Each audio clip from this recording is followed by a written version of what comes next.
So on the Times of Israel, there is an article, and the title is Trump says no more aid unless Palestinians talk peace.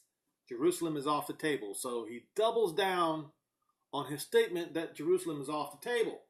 Now the Israelis, the news sources in Israel, they were trying to figure out what Donald Trump meant by Jerusalem is off the table. Well, it didn't take me when I first read that statement that he made a couple of weeks ago.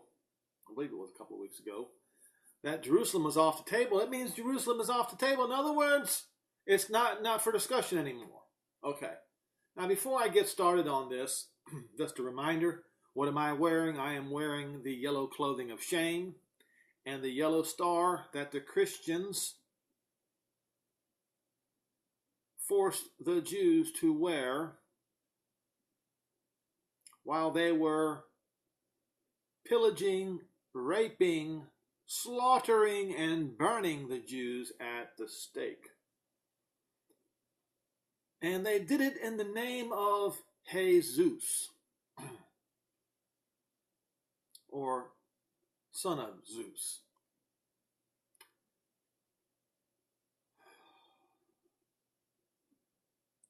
They did it while they were carrying their cross or their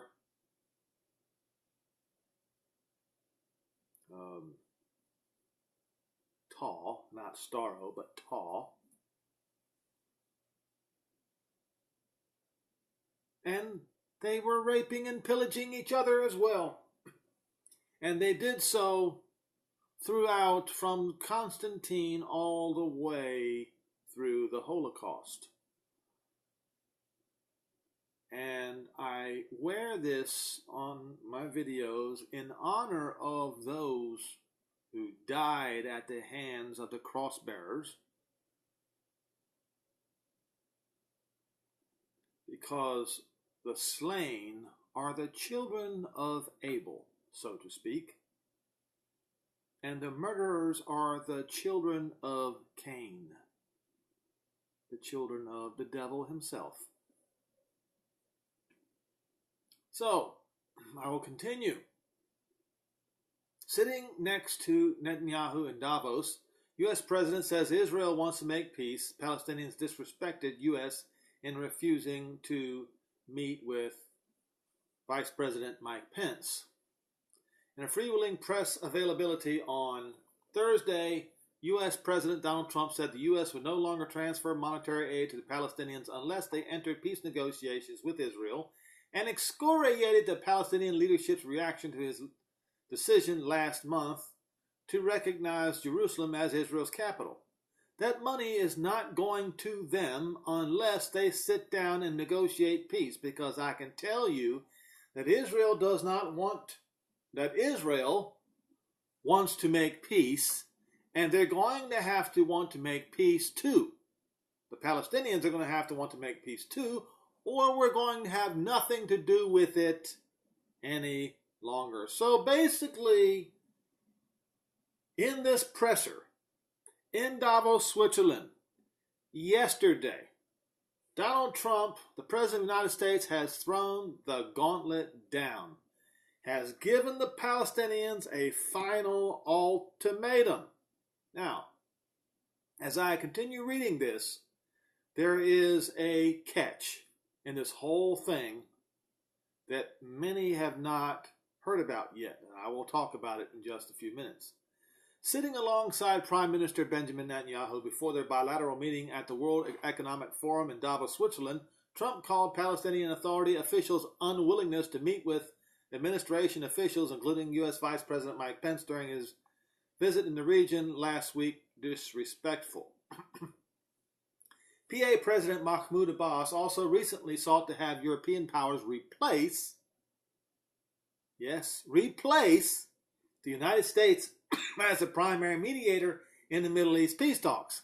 If you look back at the various peace proposals, they are endless. And I spoke to some of the people involved, and I said, did you ever talk about the vast amounts of funds and monies we give to the Palestinians? You know, we give hundreds of millions of dollars, and they said, we never talk about it. Trump said, well, we do talk about it. And then they disrespected us a week ago by not allowing our great vice president to see them.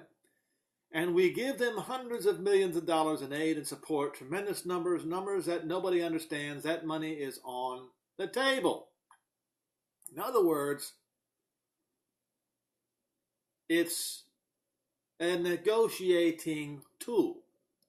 Now, when he said that Jerusalem is off the table, what he means is that Jerusalem is no longer to be negotiated. It's elementary. The money is on the table, negotiated. That which is off the table is not negotiated. Elementary, second grade logic. Now, the president also suggested his December 6th announcement recognized Jerusalem as the capital of Israel and set in motion plans to move the U.S. Embassy there, settled one of the key issues in the conflict. The hardest subject they had to talk about was Jerusalem, he said. We took Jerusalem off the table so we don't have to talk about it anymore. They never got past Jerusalem. We took it off the table. We don't have to talk about it anymore. You win 1 point. Israel wins 1 point. Jerusalem. And you give up on some other points later in the negotiation if it ever takes place. Now, see, when you look at that statement initially, it's troublesome. But when he says if it ever takes place, it means he doesn't believe it will. He is setting a trap for the Palestinians, the fake Palestinians. In essence, is what he is doing. He says, if it ever takes place, I don't know that it ever will take place. Now, when somebody says in American English, I don't know that it ever will take place, what he's really saying is, I don't think it ever will take place. So what he is doing is he is baiting the Palestinians into their own trap. They won't negotiate because they don't want peace. So what he's going to do is use this strategy as proof positive that they do not want peace, and then he says we will never have anything to do with them again. Asked by the Times of Israel whether Jerusalem being off the table meant no part of the city would be part of a future Palestinian state, Trump responded, next question. You see, when he says Jerusalem is off the table, it's off the table. Next question. That statement seemed to be at odds with his original speech making the announcement, in which he said the move was designed merely as a recognition of reality. He didn't say merely as a recognition of reality. He said he is recognizing what is reality. Merely, how do you put the word merely with that statement? As if reality is not important. You see, that's been the problem with the previous negotiators. They never gave credit to reality. That's been the whole problem. What Donald Trump did was gave credit to reality. It's a fact. It's not merely a fact. A fact is a fact.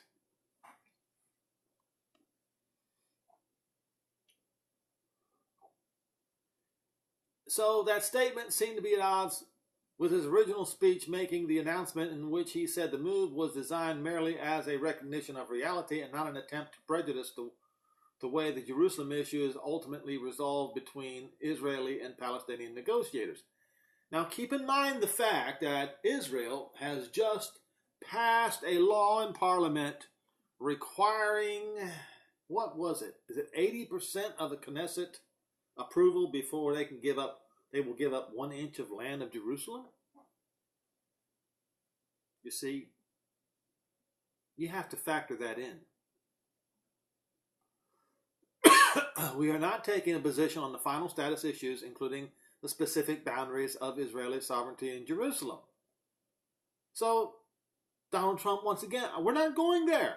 We are not going there. Or in the resolution of contested borders. Not going there either. He said at the time, those questions are up to the parties involved. On Thursday, Trump added that his team tasked with brokering the coveted Israeli-Palestinian peace accord, led by his son-in-law and senior advisor Jared Kushner, had already solidified its peace plan. We have a proposal for peace, he said. It's a great proposal for the Palestinians. I think it's a very good proposal for Israel, notably differentiating how the two sides might perceive the plan. It covers a lot of things we've, over the years, discussed and agreed on, he added. He also repeated a point he'd made before, that Israel would have to pay for the Jerusalem recognition, seemingly a major concession that would be enticing to the Palestinians and advance their aspirations. The fact is, there were never any deals that came close because you could never get past Jerusalem. I helped them because I have taken it off the table. That was the toughest issue. And Israel will have to pay for that. Look, some things, something's going to happen. They will do something that is going to be a very good thing, but they want to make peace.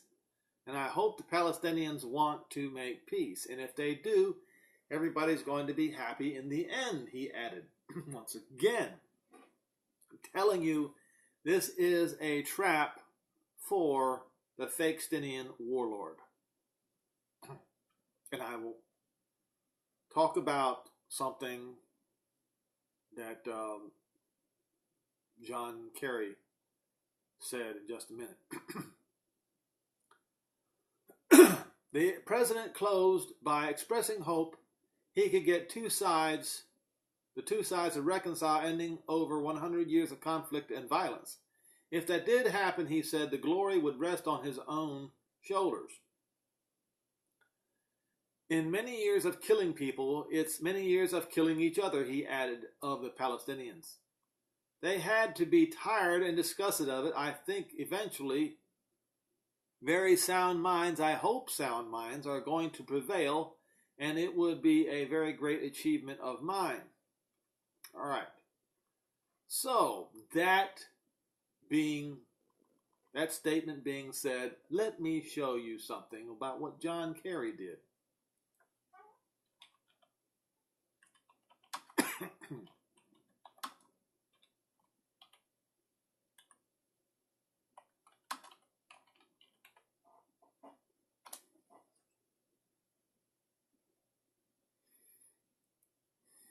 On the Jerusalem Post, Kerry to Abbas confident, stay strong and do not give in to Trump.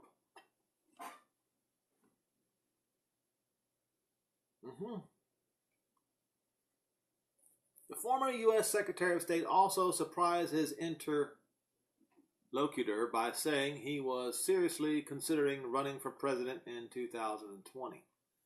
While the White House has confirmed that since the Jerusalem Declaration, there has been a complete disconnect between the Palestinian Authority and the Trump administration, it turns out that the previous administration has maintained contact with PA officials.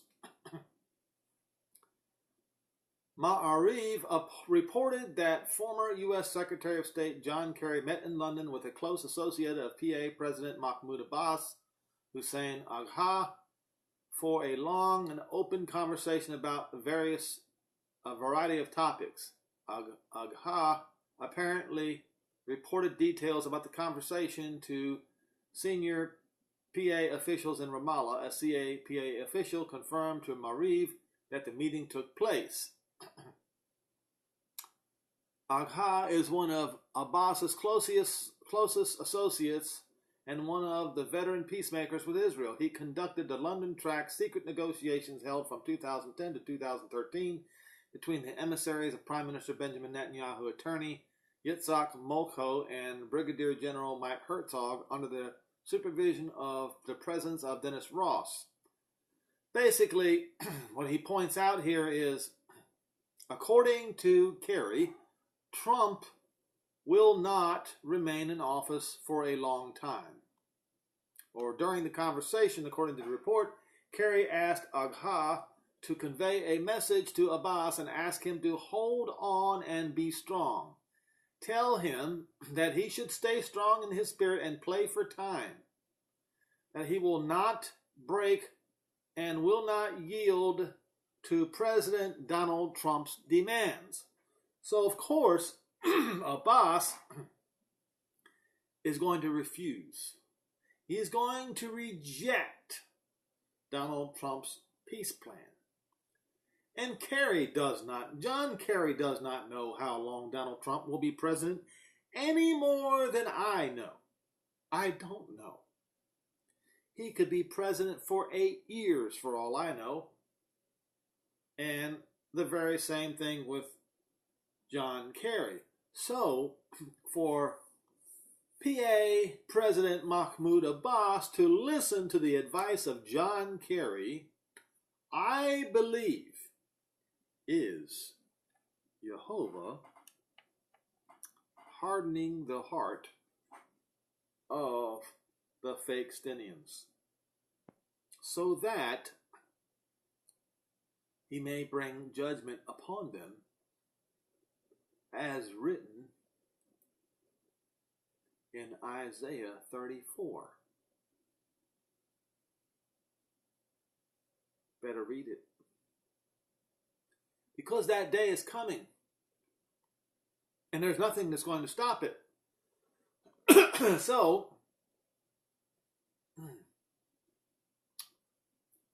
according to Kerry, Trump will not remain in office for a long time. It was reported that Kerry said that within a year there's a good chance that Trump would not be in the White House.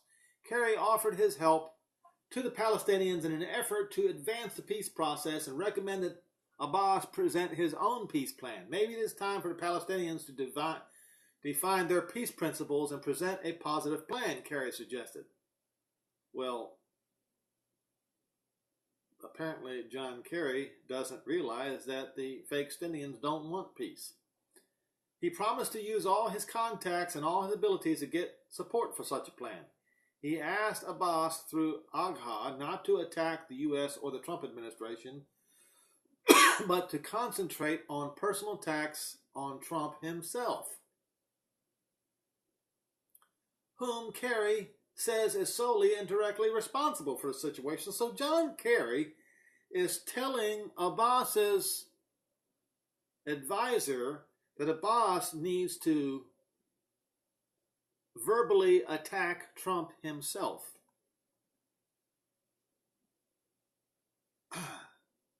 But to concentrate on personal attacks on Trump himself.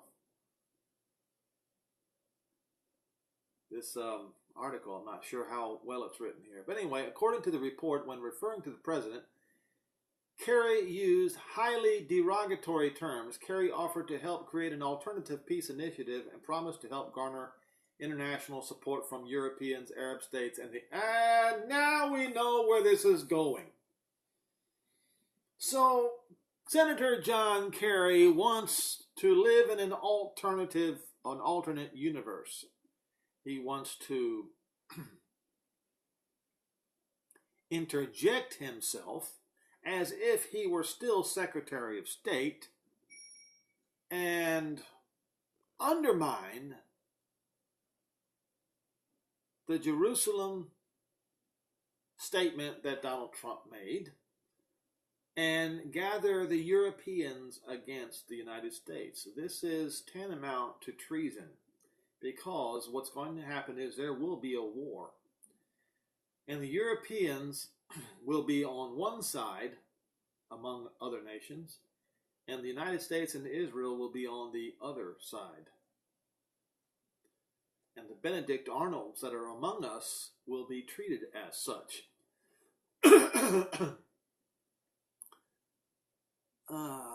Kerry hinted that many in the American establishment, as well as American intelligence, are dissatisfied with Trump's performance and the way he leads their country. Anyway, Kerry explained, according to the report, that even the Republican Party, they do not know what to do with Trump and are very dissatisfied with him, and that patience and breathing time are needed to get through this difficult period. In a report on the conversation, Agha said that Kerry seemed to be crazy about things, very energetic, and someone who is yearning to help realize the dream of peace between Israelis and Palestinians. It is reasonable to assume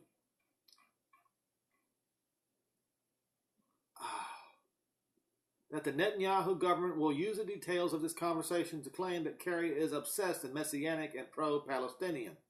It is not certain that this thesis stands the test of reality. It should be remembered that Kerry is I will stop right there because the Jerusalem Post is a liberal newspaper or liberal paper, and in their last few paragraphs they are putting their own twist on this statement. So basically, John Kerry has encouraged Mahmoud Abbas, the Palestinian president, to reject Donald Trump's peace plan, which means the Palestinians are going to get shut out completely. And yes, there will be a move by Europe to try to undo what President Donald Trump has done. And that will be met with very disastrous, horrific consequences. Isaiah 34. Read it. Read all of it from the first from the first verse to the last verse. And the controversy of Zion is the reason for Isaiah 34.